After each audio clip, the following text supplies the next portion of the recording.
4, 3.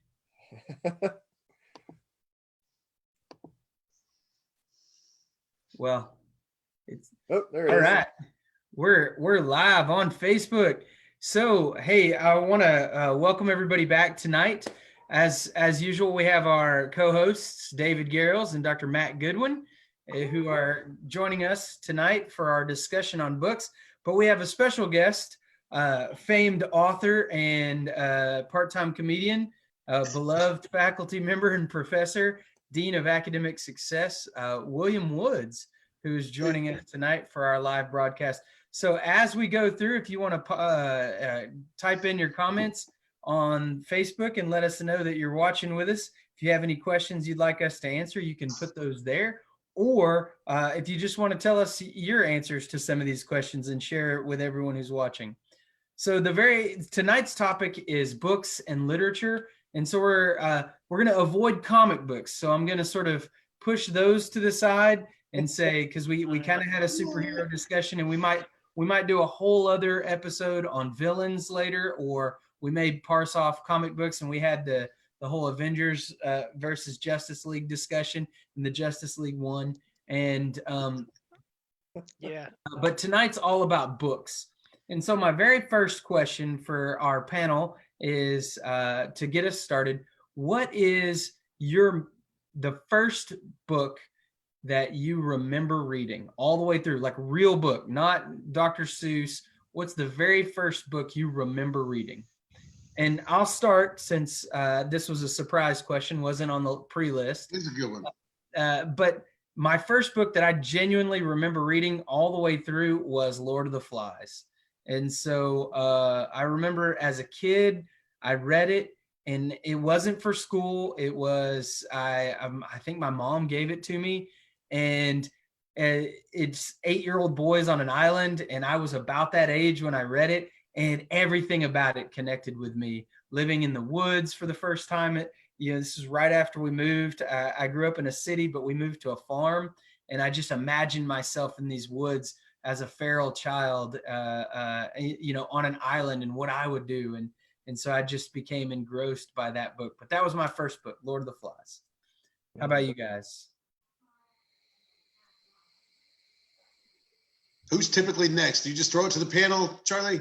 Whoever wants to jump in. There's no order.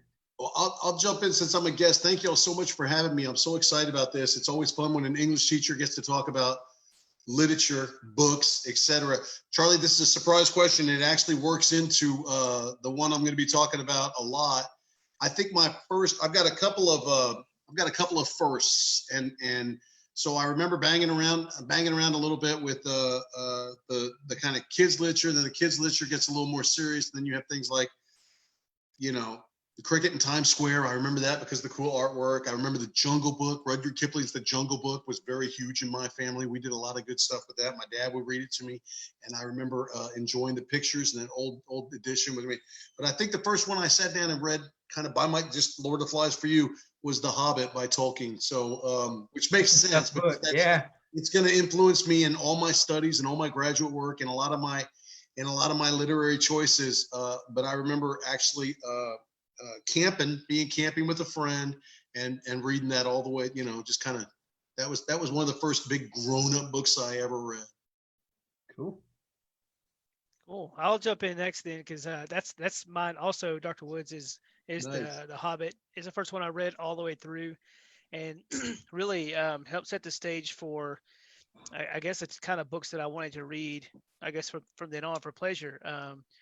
Coming off of comic books, it was kind of it kind of felt comfortable having to read like a novel, in my opinion, back in those days, because I read a lot of Conan the Barbarian and stuff like that in comics. Me too, Matt. David, yeah. I was going to say that too. The Robert E. Howards were real big in my life too.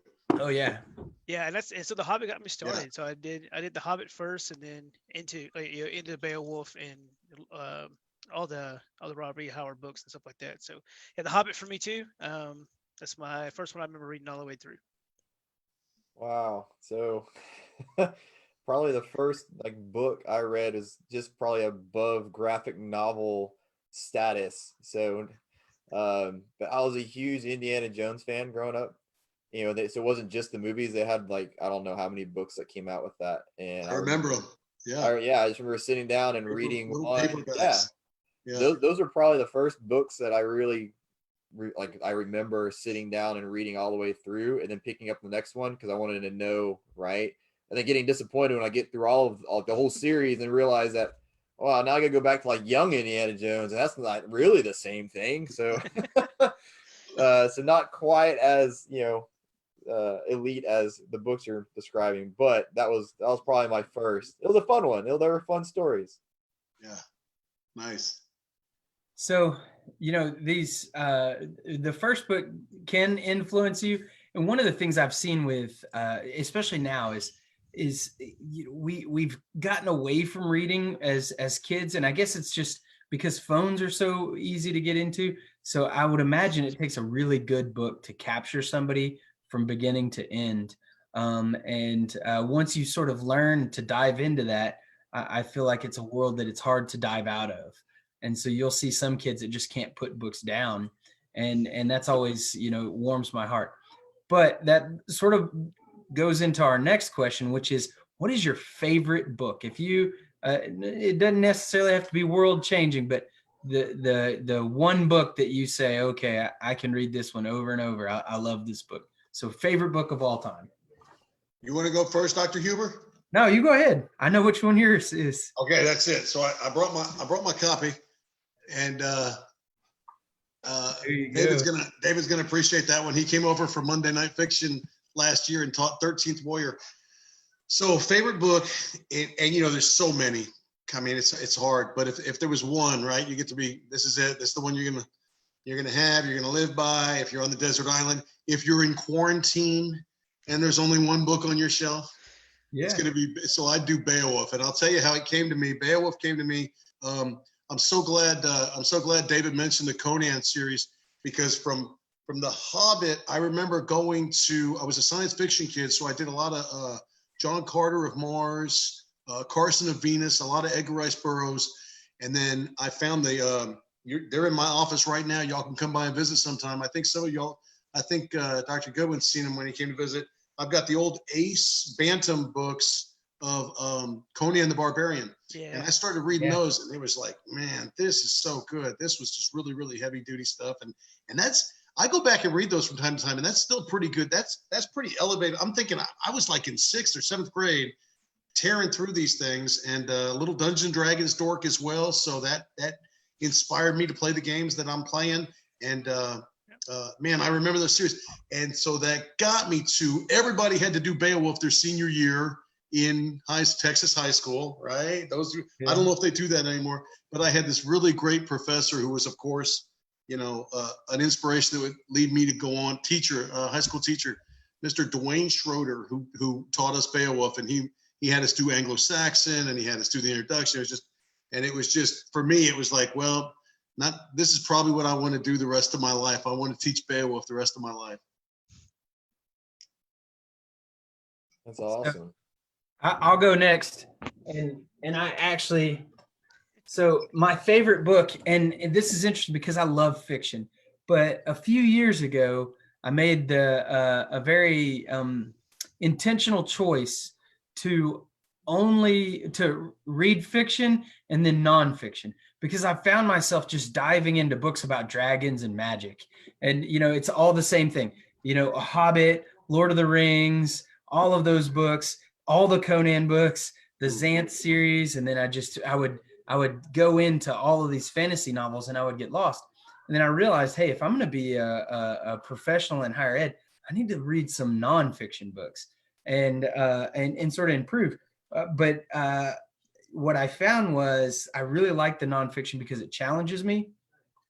But my favorite book I've read of all time is the 48 Laws of Power. And so it is a crazy, this is actually my 3rd copy of it. And I've always marked up, this one's the least marked up of all the copies. I give them away because I want other people to enjoy it as much as I do. And so Robert Greene, he's a pretty good author, but what I like about it is he gives each of the laws, and he gives transgression, and he hears how in history. So it's all these stories from history. So it's in somewhat it's a historical piece, but it definitely challenges the way you think about human nature.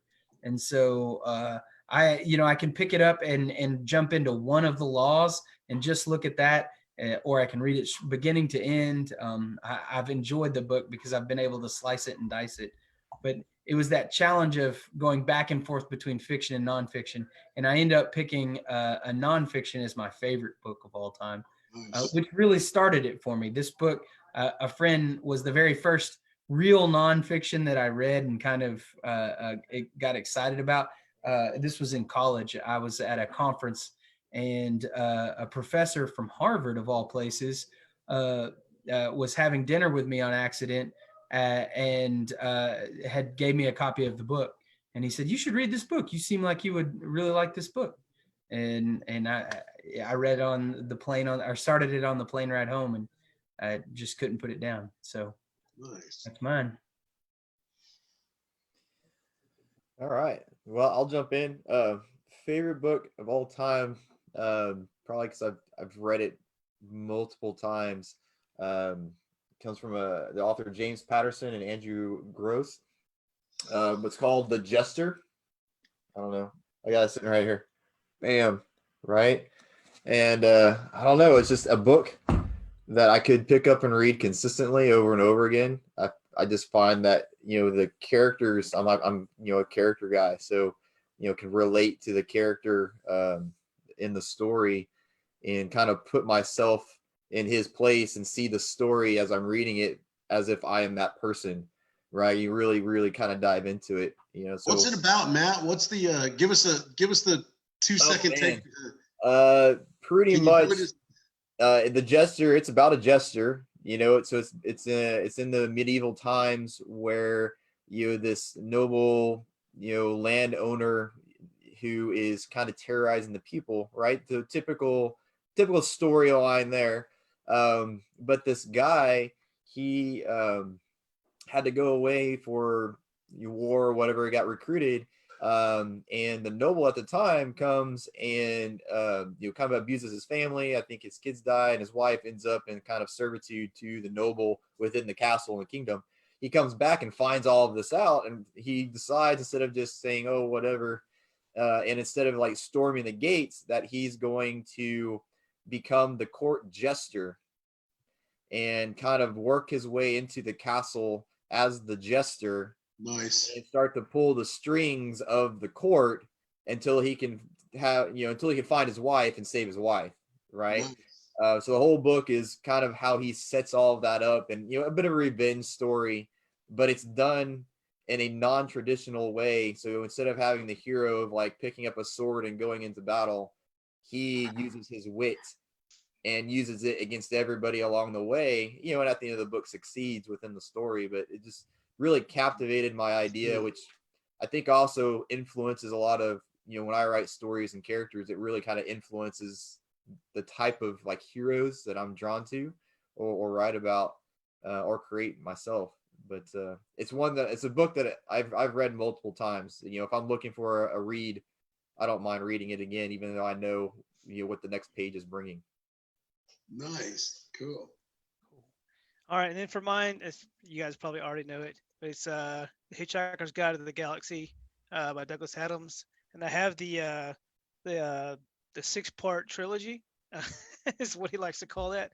I remember my uncle used to read this story to me when I was a kid. He lived with us for a little while, and he had the same leather-bound book, and he read that to us from beginning to end, and it was such a cool, I guess, idea or take on space travel and all that type of stuff. And I love the way the author writes, because I think he kind of writes like my brain thinks. If you guys ever talk to me in a conversation, I kind of ramble on different rabbit trails or whatever. And so I like the way he writes, because it makes me feel like it's something I can connect to. But I've read it probably, 8 or 9 times. I'm actually reading it again, and a little bit of spare time that I have. So I'm about that far through it, if you can see my bookmarker, right? So I'm reading that one, and then another book. But The Hitchhiker's Guide is probably my favorite of all time. Super fun and real unique, I thought, for the way that a sci-fi novel could be written.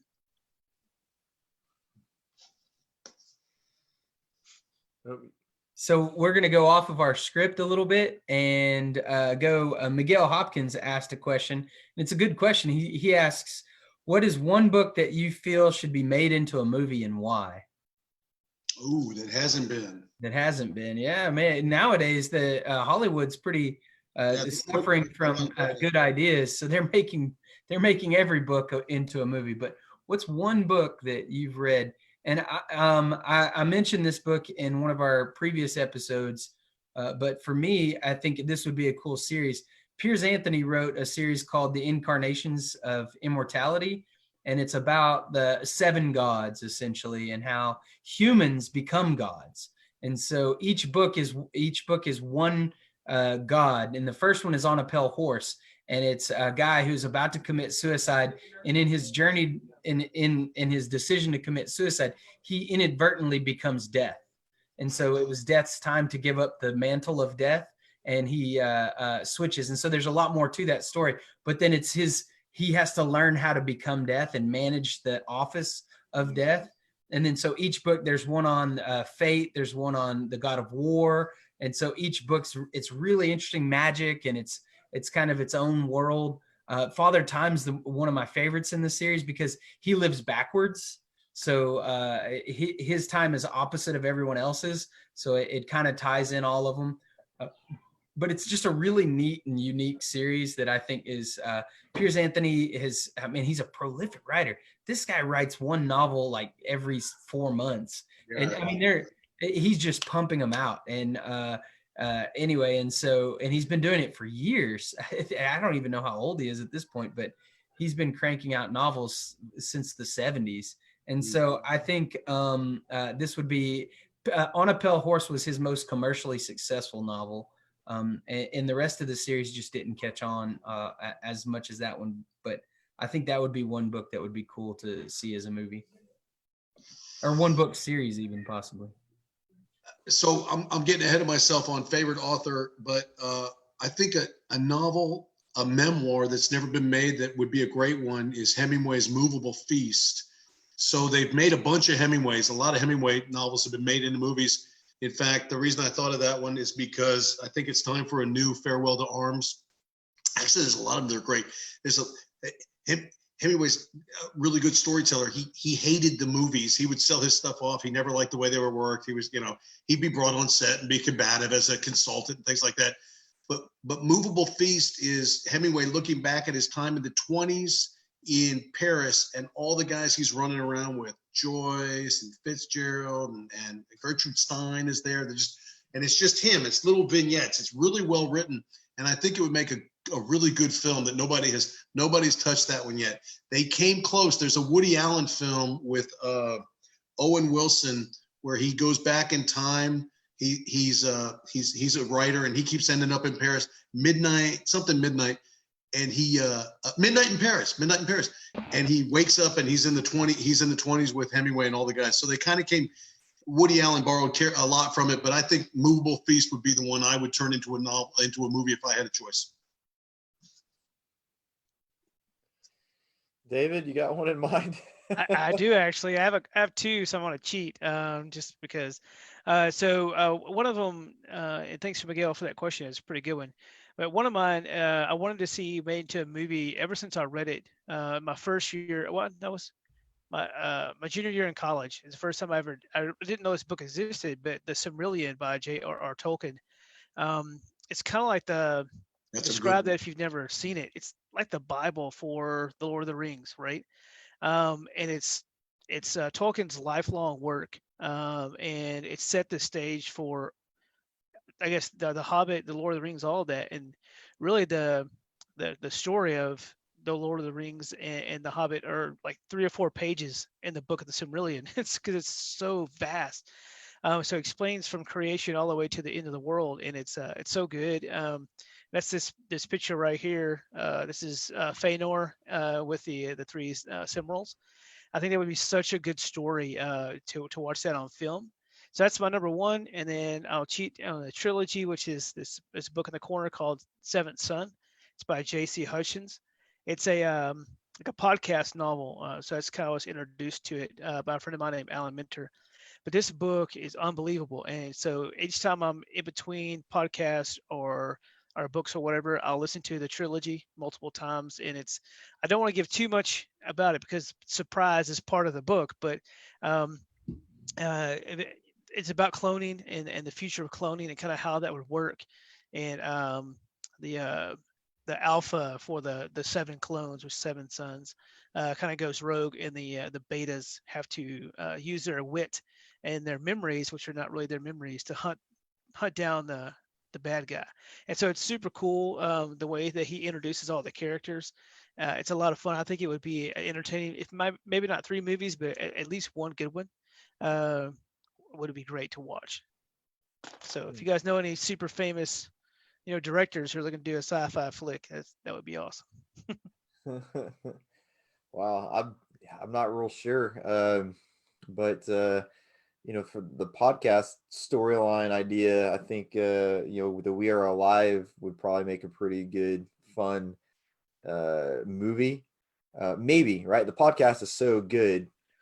I'm not sure. It's kind of like any book, right? The book is great, and the movie's limited based on a budget because you can't maybe necessarily do everything the book brings to um, potentially could bring to the set because you have to figure out how you're going to do it, right? And the book allows you to have that imagination and it's wide open. Plus, I'm more of a podcast story listener, so I'm a little limited on my book knowledge, but I think that would be a fun one. Another random book that I picked up years ago is called The Messenger of Fear. If as a horror kind of thriller film, I think that would be a potential good movie there.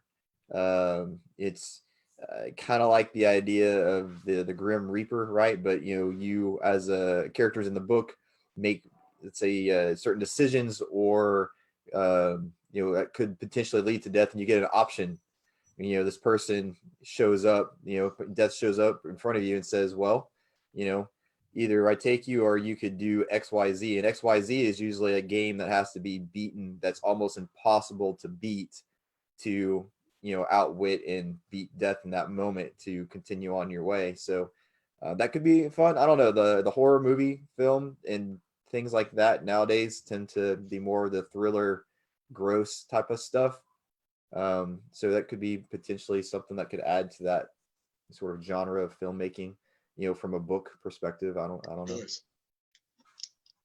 So the books and film, they've been married for a while now. It's really interesting though. Going back to our list of questions with your author. So when you think about all of the great authors out there, I mean, there are so many good authors, prolific authors too. I mean, Stephen King's written so many books that have become movies and is been wildly successful on a number of levels. But there's authors out there that connect with individuals. So who's your favorite author? Who do you just, if they write something, you're going to read it? So I gave my answer away already, Charlie, and it actually feeds into my Conan the Barbarian in a weird way. John Carter of Mars, Edgar Rice Burroughs. So I remember being in about 7th or 8th grade, and all I would read was sci-fi and fantasy and sword and sorcery, and I was very happy with that. And I remember I had an assignment in a reading class, and I really wasn't a big heavy literature kind of guy. It's like they give you Faulkner, they give you something, you kind of trudge through it, and it wasn't great. I liked a little Jack London. I liked, some of the same stuff I said, Rudyard Kipling. But I think it was in 7th grade, we had to read the short story by Ernest Hemingway called The Killers. And I don't know if you know the story or not, but it's Nick Adams is Hemingway's protagonist, and he's based on Hemingway, and he's a young man that goes off to war and comes back. He's trying to figure things out. And this is a young Nick Adams story before he goes off to World War I. And the storyline is Nick is in a diner, no spoilers, but you should go read the short story called The Killers. Nick is in a diner, and in just like some crap hole little town, and two organized crime guys, two hitmen come in to wait for another guy.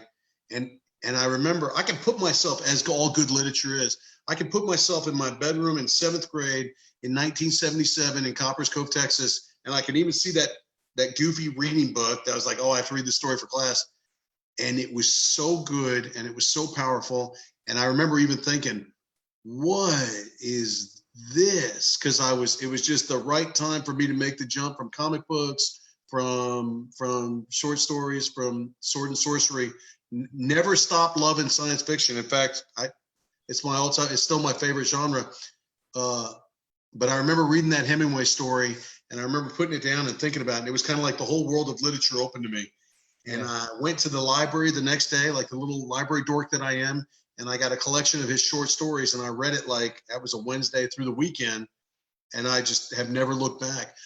I know that's a controversial choice. I know he's got his flaws. I know towards the end of his life, Hemingway he was kind of a parody of himself, and some of it, he was hit and miss. He didn't, sometimes his stuff is great, sometimes, but I still stand by Ernest Hemingway's short stories as the absolute best thing that happened in 20th century American literature.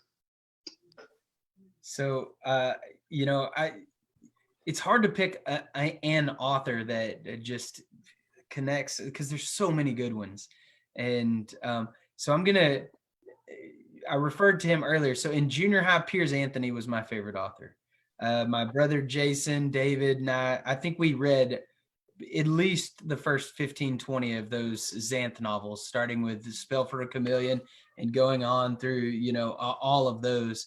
And we were just, three nerdy kids sitting around reading all the time, and then jumped into Conan and, all of that. And we sort of launched into, but we read all the time. And so in junior high, it was definitely Piers Anthony. If I had to pick today, an author that I've read almost everything he does, and when he writes a new book, I grab it and read it. And it is a he, actually, but one of my favorite authors is a female. But this guy writes only nonfiction, and it's Malcolm Gladwell. I love all of his stuff. I like his writing style. We did David and Goliath as a common read. And so he just came out with Talking to Strangers, which is a great book. I finished it. I mean, it came out within the same week that it came out. I grabbed it and read it and finished it. There's very few people that I'm excited, like on my edge, waiting. Okay, when are you going to put out the next book? When are you going to put out the next book? And so that's how I am with Gladwell now.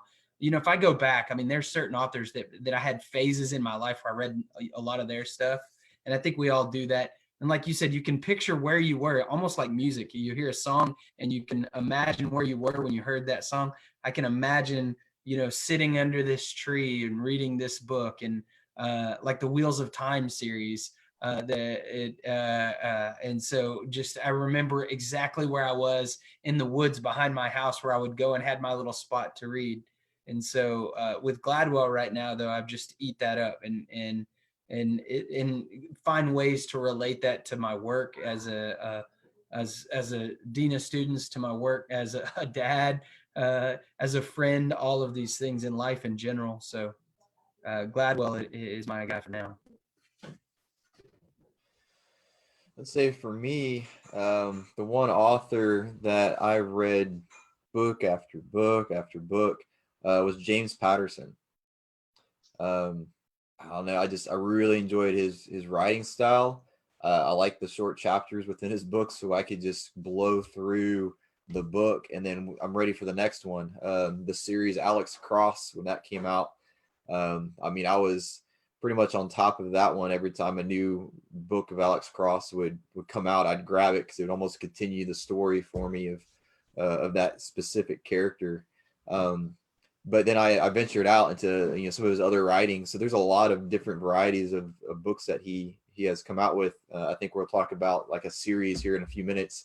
That he wrote, that I not only read the books, but then when I found, I guess, the podcast version or the audio version, I went and listened to those at the same time. So it's he would be my, I guess, favorite author, mainly just, I've enjoyed his writing style the most, and he's definitely the one I've read the most books of that he's written. I've got a whole bookshelf full of different Patterson books. So that'd be my author. Cool. Mine's really simple. Mine is Douglas Adams, just because I like the way he writes. I mean, and I've read everything he's ever done. Sadly, he's not with us anymore, so there's not going to be any new content coming out for him. So I keep rereading the old things, but uh, he's by far my favorite. And I know it's not the most like highbrow literature that's out there, but again, I like the stuff that he comes up with. I mean, he's going to come up with a story about a ship that, you know, works off of improbability, and every time it pops into a new place, something weird happens, and the whole story of the whale and the and the petunias, right? What? Like, it was so good, and the names he comes up with, Stardy Fartbast and Sapphire Beeblebrox, and it's such a cool character, and was something. I mean, it's a cool writing style, something new for me. So he's probably definitely my favorite. Number two is going to be Tolkien, of course. But yeah, I like the way he invented his own language for his book. That's so interesting, because he was that invested into the world that he created. I mean, Hey, it was hey, his. David, I want to jump in for a second. So I brought all my Beowulf stuff because I knew we were talking about Beowulf. So Tolkien has his translation, which actually isn't like when you talk about Beowulf translation, it's okay. But there's a short piece in here that I'd forgotten, which is his take on Beowulf. And I know you're a 13th Warrior guy. I know you love the story as well. Have you read that? Have you ever read this version of Tolkien of Beowulf? No, I haven't. I read so many, but not that one. I'll lend this to you because there's a short story at the end, which was Tolkien just playing around with the Beowulf story, and it's different. He's not translating it from line for line, but it's a really cool story about how Beowulf was actually an orphan raised by bears in the wild, and it's a different take on it. But I'll lend it to you. It's a really good one. Yeah, cool. Thank you. I'm Good. looking forward to that. I think you muted on us, Dr. Huber. Yeah. Oh, yeah. I keep having to put mute on because in the background, I've got kids playing swords and a cat and a dog. You guys don't need to hear that the entire time. So we've talked about favorite books, authors, things like that. In literature, and so in the books you've read, is there a character that you connect with? And so, who's your favorite character from the books you've read? And this we talked about this possibly in an earlier episode, and you can change that answer or come up with a completely new one. But what character, whether it's connected with in a certain way or just said, okay, man, something about this person makes it captures my attention. So it's an obscure character, and it's an obscure novel, and it's one that hardly anybody's going to know. There's a guy from California named Robert Stone, 20th century American writer, and he wrote pretty heavy duty literature. I mean, his stuff is tough to get through. It's usually spy, espionage kind of stuff. But there's a book called Dog Soldiers, and there's a character named Ray Hicks, and he's absolutely nothing like me in the lead. It's not like I identify. Ex-Marine, comes back from Vietnam, gets involved in drug cartel kind of deal. He's got to save. He has to step up and he's kind of an anti-hero. Just for some reason, that character worked for me and continues to work for me. On my little board back there, I have all my heroes, and someday I'll close it. There's a little picture. They made a movie of it, not a very good movie, but it's called Who Will Stop the Rain with Nick Nolte. And no spoilers, but he's got to rise to the occasion. He's a very Hemingway-esque character. I'm sure that's why I like him. He follows that Hemingway code of heroes. He's got to walk out of a desert, and he's wounded, not doing real well. And I've always thought that guy Ray Hicks from Dog Soldiers has always worked for me. Good character. There's a series that James Patterson did called The Maximum Ride. It's more of like a young adult type of storyline, but I found it pretty captivating. And the main character in there, Max or Maximum, she's kind of the older group of kids who had been experimented on and now have wings, and government's trying to seek him out and find him all the time, and she's trying to, keep them safe and protect them, and constantly having to, put herself at risk in, in these different situations. So, in reading those books, I can find myself being drawn to that character a lot, being able to, I don't know, see myself in her position, and, kind of the same decision making that goes on within the story. Like, okay, yeah, that makes sense. I find myself, I'd do that, right? Things like that. So, yeah, I'd probably land on that character for me. It's another series, it's my favorite series. I read all the books, every single one of them, and that, yes, that'd be the character.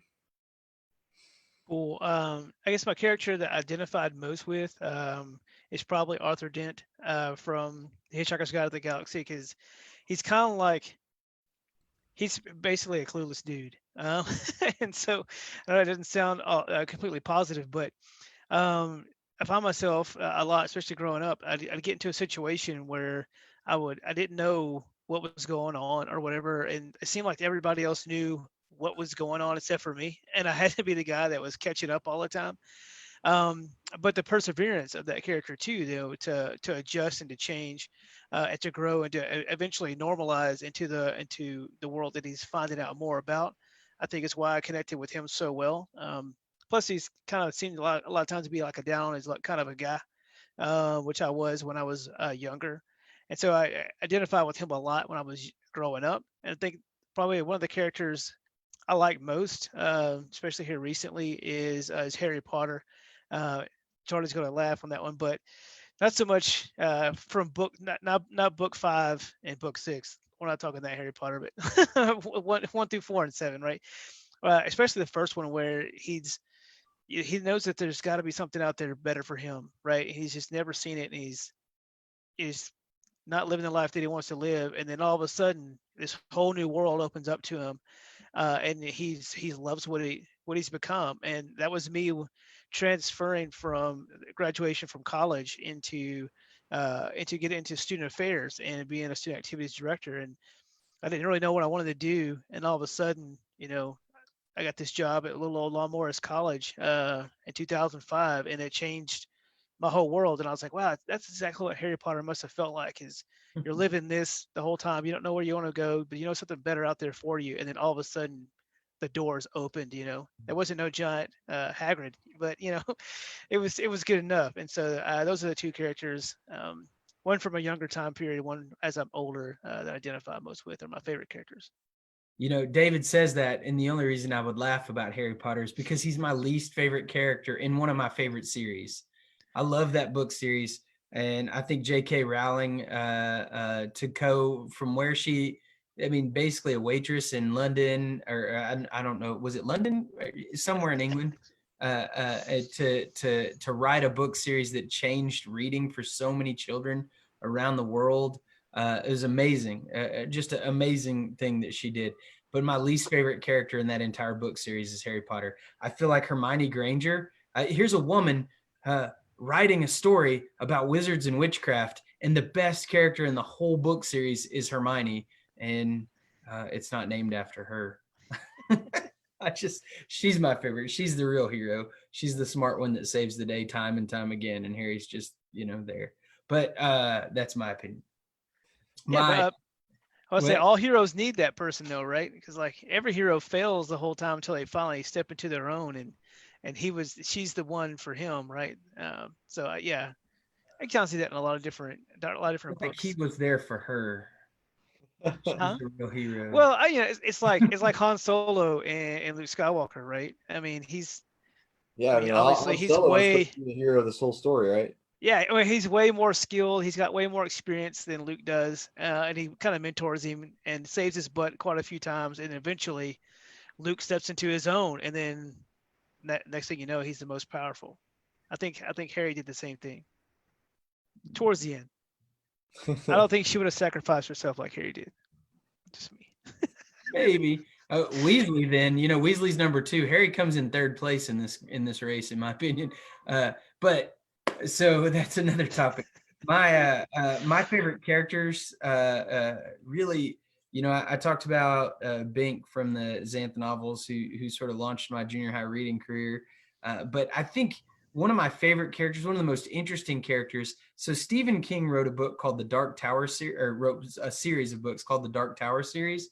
And Roland Deschain. So, you know, a lot of people were really disappointed with the movie, and I was too, because I think they could have done so much better with it. I think Hollywood tried to take a different twist on Stephen King's sort of a view of that world, but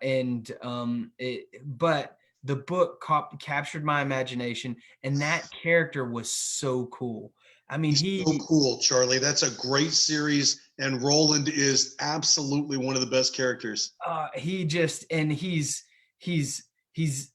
rough and mean and gentle at the same time in a weird way, and just and so smooth, and you just picture this guy that every guy kind of wants to be like when you go out in the world, you want to go out like him, like Roland. And so one of my favorite characters. Stephen King did an excellent job with character development in that, you know, and you know, he said it was the series that really made him proud, and it was his Lord of the Rings. How great, Charlie? How great is it when Roland, a right-handed gunslinger, loses the use of that hand? No spoilers. It was the lobstrosities that came up and ate his fingers. Oh, that was a spoiler. And then he's got to learn left hand all over again. You know what I mean? He's got to learn how to be a gunslinger all over again. Without missing a beat. Without missing a beat. He's that classic hero archetype that you have to be better than us, but you can't be too much better than us. We've already mentioned Han Solo, and I'll say the same thing about Indiana Jones. The books that you guys read. Who was that? That was Dr. Goodwin, right? Yeah. Indiana Jones is always good because he takes a beating. You know, he's this close to losing every single fight. Roland's always getting beat up, but he always comes back again and again in that series. I love the Dark Tower. Just the best. And now we're all living The Stand, so you know that's good. That's right. And so that actually segues into the next question. So what is your favorite book series that you've read? And that's a tough one because I get into series. I love reading, like it's hard for me to pick up a book and go, oh, this is just a standalone book. You know, I've always been around friends that, you know, will suggest a book, and I was like, is the sequel already out? Have they finished the series? Where are we at in this series? Because I want to wait until all 6 of them are done before I start, because I hate waiting. Harry Potter is the one book series that I remember with David even. We were at Hastings with a bunch of junior high kids. We're in college. We're with all these little kids waiting on the midnight release. I think it was Goblet of Fire, was it, David? I can't remember. Yeah, it sounds right. Yeah, it was Goblet of Fire. We're all waiting with all these kids to get. That's the first time I've ever done that with a book, and I hate doing that. I want to read it and then go to the next one and then read it. I want to get the story out of the way. But which series is your favorite of the series? So just because we're thinking about it, and I'm just unapologetic about it, is Game of Thrones. So Martin's Game of Thrones, and I'm dying waiting for the next one. It's killing me. I think there's supposed to be 2 more. Is that right? And bless the guy's heart, he's writing other stuff. And like I read all those. I went through those in a hurry. Actually, that's not true. It was we were doing Monday Night Fiction. The university always does. And anybody watching, you're welcome to join us the first Monday of the month. David has been a guest there, I think. I know David has. We have folks do as kind of a book series, a book club, kind of like this. And so I hadn't read. I think it was before the series.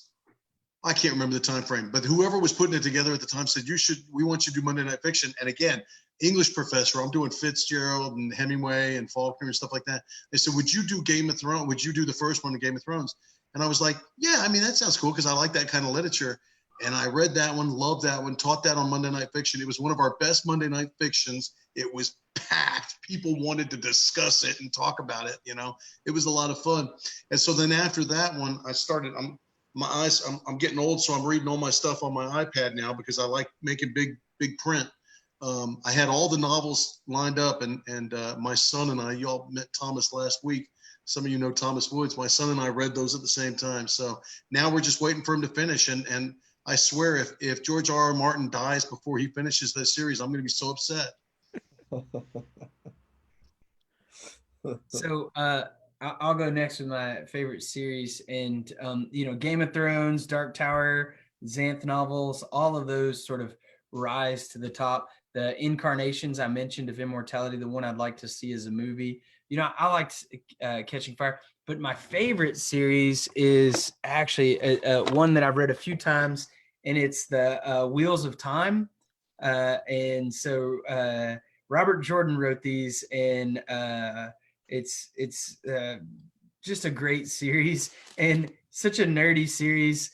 The Eye of the World, The Great Hunt, The Dragon Reborn. There's 14 books, and so I like that kind of series. But I really like the characters. The story's really kind of cool. It's definitely a lot of Dungeons and Dragons games are based on or this book is kind of based on the games, and then later on some of the games are based on the book. So it's sort of a cyclical thing in the world of D&D. But in fantasy novels, the Wheel of Time series is one of my favorites. And so since I've mentioned all the other ones, this one didn't get a shout out. And as our provost did earlier today in the meeting, said, and this broadcast is brought to you by the Wheels of Time. So that's mine.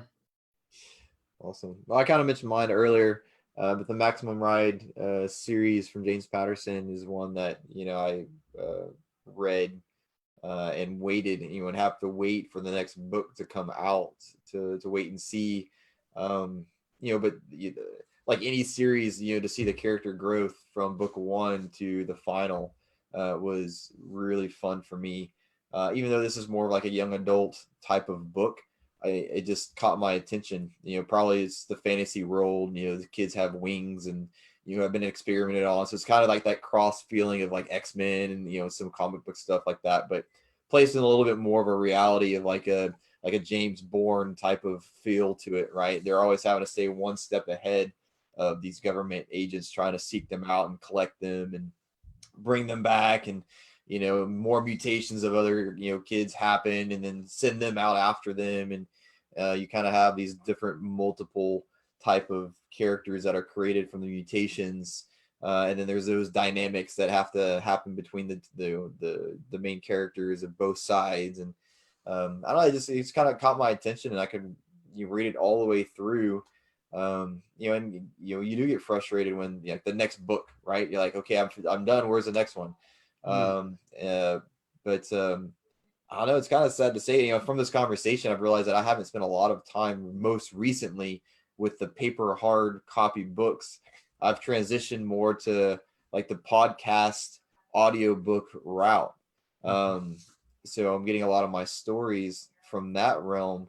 But the folklore piece, right?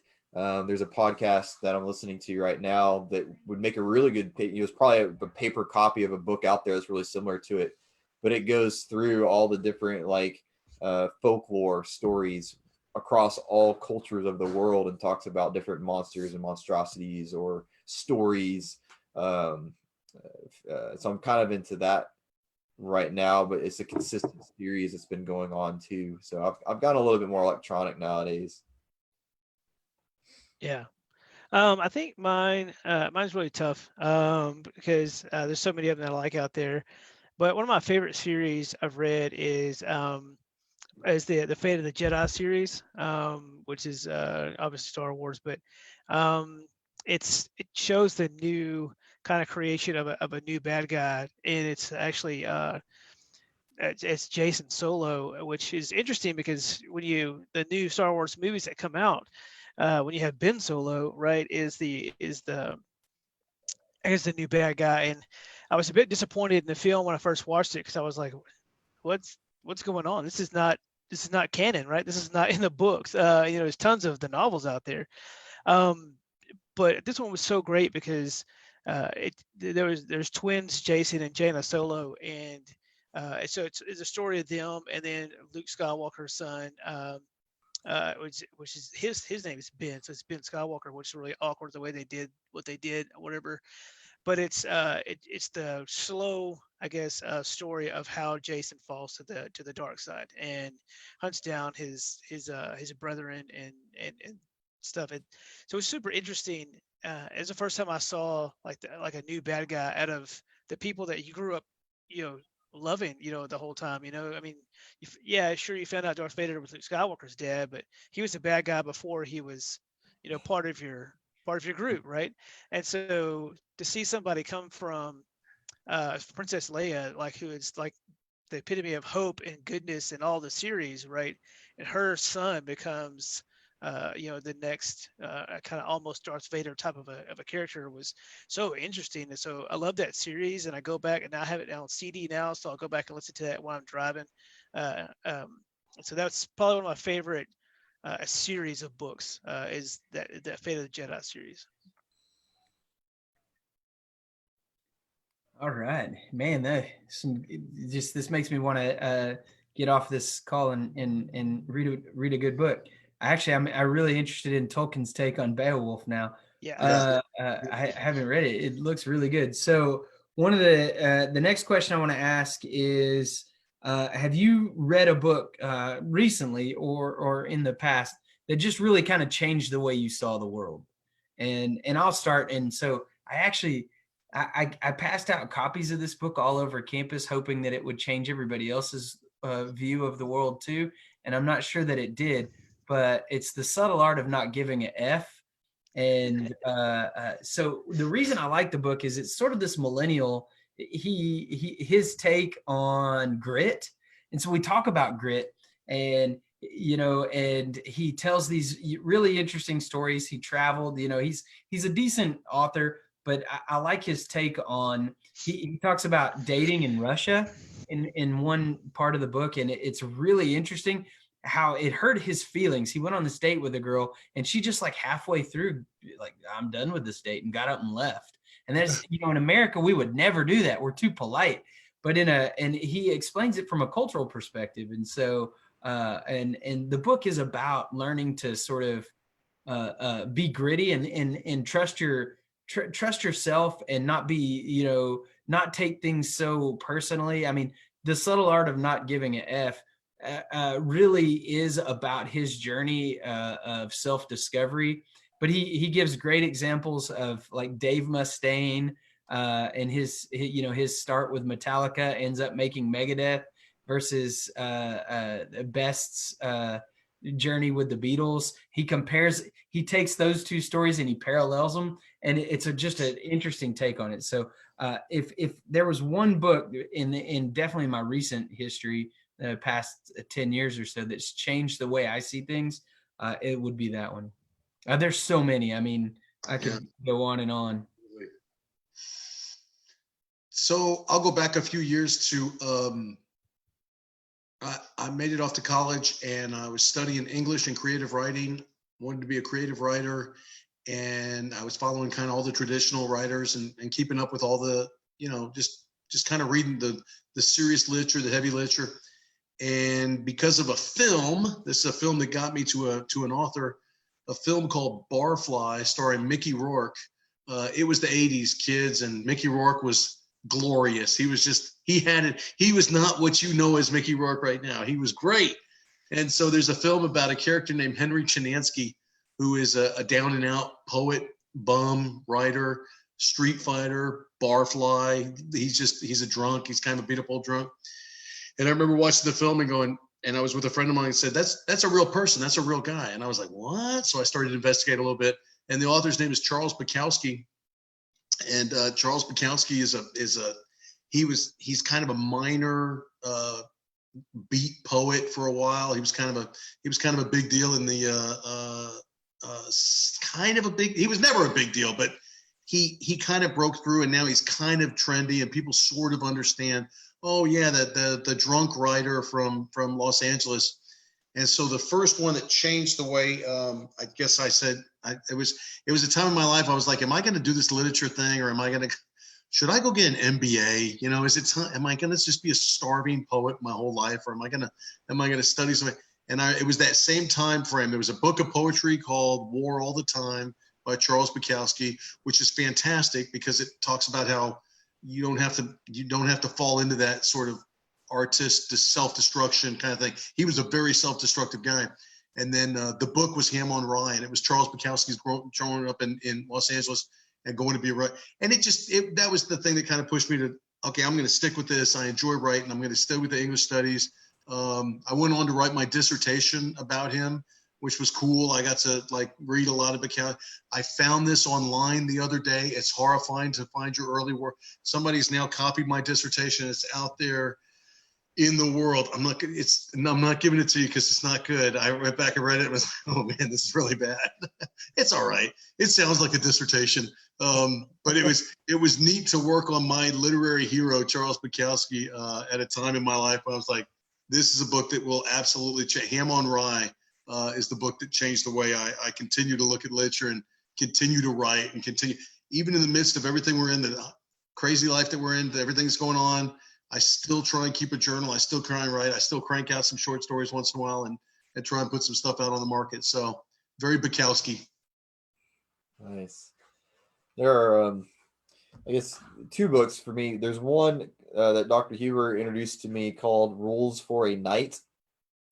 That was a really fun read. And just so much good that was within that book, true, fiction, nonfiction, just a lot of things that were said within that book made a lot of sense and kind of resonate with, and you're just like, wow, yeah, if more people would act this way, the world would be a better place. It was really a cool read to just think through it, and that just everything they talked about in the book, just to think through it in those ways.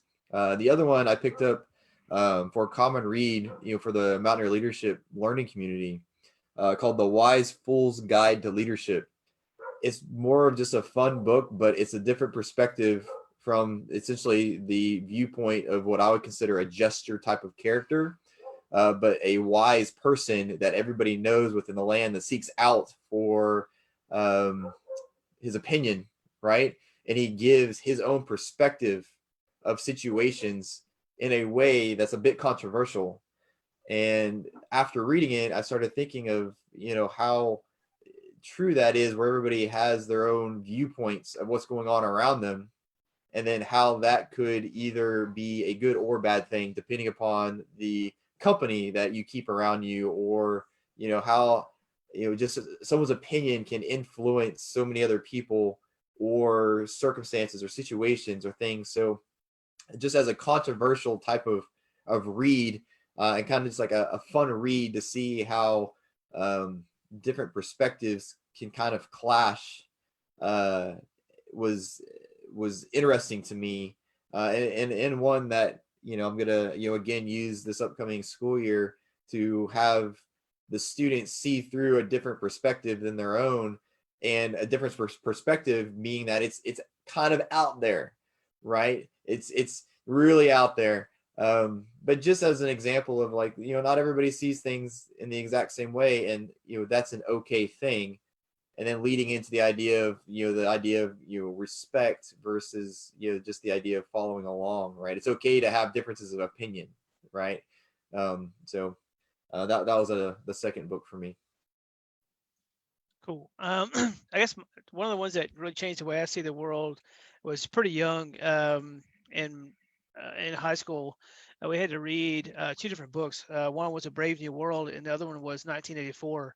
And reading those books, especially 1984, with the introduction of Big Brother and the the thought that, I guess I never thought this before, but oh man, and this was back before cell phones, the way technology is now. I was like, man, someone's always watching me, right? The government could always be watching us at all times, and they're tracking our I guess our spending patterns and those types of things, what we're watching on TV and those types of what we're listening to on the radio and how they advertise to us and they're controlling us. It opened my mind to be thinking around about that. And so now, in the world we live in currently, with there's a camera on everything around us. We're driving, someone's watching us. We're on our computer, somebody's watching us. Kind of feels like that old cameo of Michael Jackson song. I just feel like somebody's watching me. But ever since I read that book, I've never been able to shake that feeling. And it's probably just a little bit of paranoia, but someone's someone's always watching what I'm doing. Um, and that's been both positive and negative. And the positive light is someone's always watching what I'm doing. So I need to be doing things that are worth watching, right? And that are wholesome and good, those types of things. And so my leadership style that I try to use as an advisor, I'm a lead by example kind of a person, because I know if someone's watching me and they see me do the work, then hopefully they'll figure out that's how you do the work. And so it's changed me in lots of different ways, maybe a little bit paranoid, but also I kind of changed the way I do my job now. Because if my students are watching me and looking up to me in leadership form, then I want to show them how to work and be a good servant leader.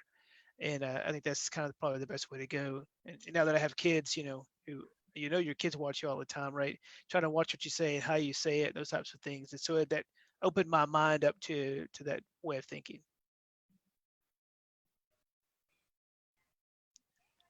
Oh, you're muted. Muted. So we're a little over the hour, and thanks for the reminder. I want to get this last question in, and we can make it really quick. If you could tell college students today, what's one book you should read? What book? And Matt stole mine. He hadn't mentioned it, but it was Rules for the Night. I actually read that book recently with my son, and I think there's a lot of wisdom to be taken in what Ethan Hawke wrote. He pulled these stories together and sort of cobbled them together for his kids. But I think all adults, I think we lose this art of chivalry and goodness and wholeness. And I think if there's one book, it's very quick. I read it in like 3 hours in the airport. I think it's a book that can easily be consumed by an 18 to 19-year-old college student.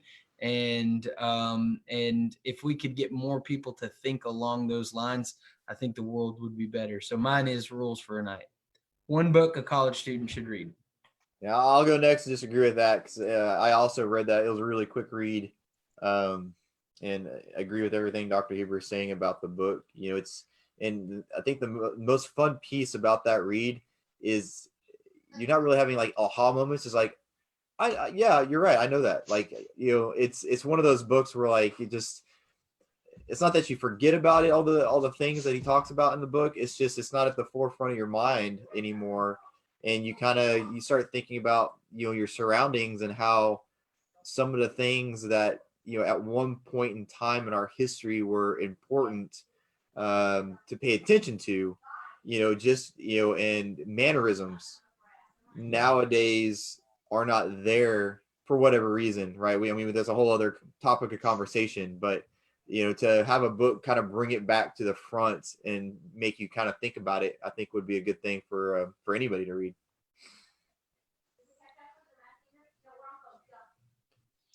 Want me to take it, David?